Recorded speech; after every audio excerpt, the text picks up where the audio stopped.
திறப்பிலே 5 நிமிடங்கள். கிறிஸ்துவுக்குள் மிகவும் பிரியமான என் அன்பு சகோதர சகோதரிகளே, திறப்பிலே 5 நிமிடங்கள் என்கிற இந்த ஜெப நேரத்தில் என் அன்பு சகோதர சகோதரிகள் உங்கள் அனைவரோடு கூட இணைந்து ஜெபிக்க கர்த்தர் பாராட்டின கிருபைக்காக ஆண்டவருக்கு நன்றி செலுத்துகிறேன். இன்றைக்கும் ஒரு முக்கியமான காரியத்திற்காக நாம் ஜெபிக்க இருக்கிறோம். ஜப்பானில் பிறப்பு விகிதம் அதிக அளவிலே சரிந்து வருகிறது மட்டுமல்லாமல் கைவிடப்பட்ட வீடுகளின் எண்ணிக்கை உயர்ந்து வருகிறது. இன்னொரு பக்கத்திலே அதிகப்படியான வயதானவர்களுடைய எண்ணிக்கையும் அதிகரித்து வருகிறது என்று கூறப்படுகிறது. இப்படிப்பட்ட கைவிடப்பட்ட வீடுகள் பேய் வீடுகள் என்று அழைக்கப்படுகிறதாம். இன்றைய காலகட்டத்திலே இப்படிப்பட்ட வீடுகள் மட்டும் சுமார் 90 லட்சம் வீடுகள் இருக்கிறதாம். கைவிடப்பட்ட வீடுகளாக அவைகள் அறிவிக்கப்பட்டிருக்கிறது. கடந்த 2023ஆம் ஆண்டு அதன் புள்ளி விவரத்தின் அடிப்படையிலே ஜப்பானின் உள்துறை மற்றும் தகவல் தொடர்பு கொடுத்த அறிக்கையின் அடிப்படையிலே சுமார் 8.9 மில்லியன் வீடுகள் காலியாக இருக்கின்றன என்று கூறப்படுகிறது. அதாவது ஒவ்வொரு வீட்டுக்கும் அருகிலே ஒரு வீடு காலியாக இருப்பதாக அதிலே தகவல் கூறப்பட்டிருக்கிறது. இதே நிலை நீடித்து வரும் பொழுது வரும் காலகட்டங்களில் இந்த சதவீதமானது மொத்த வீடுகளின் எண்ணிக்கையில் 10% இருப்பதாகவும் அது வரும் நாட்களிலே 10.4% இருப்பதாகவும் அது வரும் நாட்களிலே 30.4 அதிகரிக்க வாய்ப்பு இருப்பதாக அங்குள்ள தகவல் தொடர்பு உள்துறை அமைப்பு கூறியிருக்கிறது.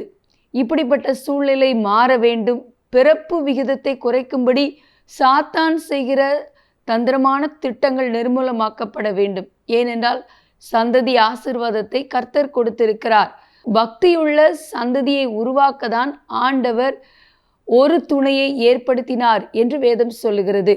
ஆனால் இன்றைக்கு அந்த பக்தியுள்ள சந்ததி வருவதை தடுக்கும்படி சாத்தான் வைத்திருக்கிற மறைவான திட்டங்கள் அழிக்கப்பட, ஜனங்கள் பாதுகாக்கப்பட ஜப்பான் தேசத்திற்காக நாம் பாரத்தோடு ஜெபிக்க அழைக்கப்படுகிறோம். இதற்கான காரணங்கள் என்ன என்று பார்க்கலாம். இந்த பிரச்சனைக்கு பல காரணங்கள் உள்ளன. அதிக சொத்து வரி, ஆளில்லாத வீடுகளை இடிப்பதற்கான செலவு, விற்பனை வாய்ப்பு இல்லாத நிலத்தின் மீதான வரிச்சுமை ஆகியவை முக்கிய காரணங்களாகும்.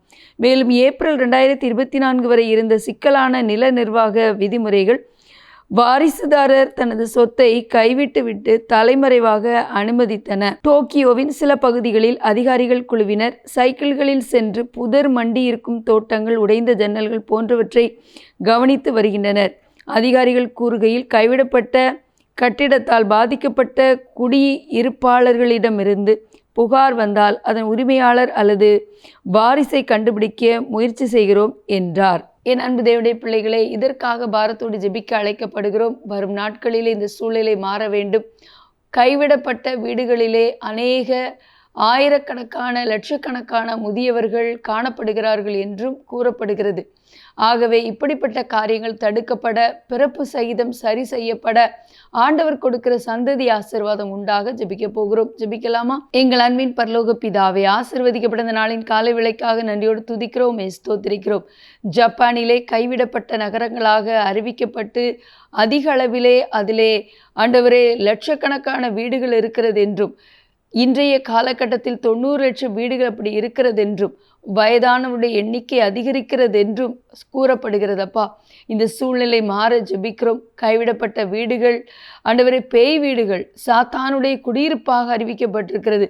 இந்த சூழ்நிலை மாற வேண்டும். சாத்தானுடைய ஆளுகையில் இருக்கிற அத்தனை வீடுகளிலும் குடியிருப்புகள் உண்டாக ஆண்டவரே வயதானவருடைய எண்ணிக்கை அதிகரித்து அதே நேரத்திலே பிறப்பு விகிதம் குறைவது முற்றிலும் தடுக்கப்பட ஆண்டவரே சூழ்நிலை மாற நாங்கள் பாரத்தோடு ஜெபிக்கிறோம். எங்களோடு ஜெபத்தில் நிற்கிற ஒவ்வொரு சகோதர சகோதரியும் பேர் பேராக தொட்டு ஆசீர்வதிங்க. இயேசுவின் நாமத்தில் பிதாவே, ஆமேன்.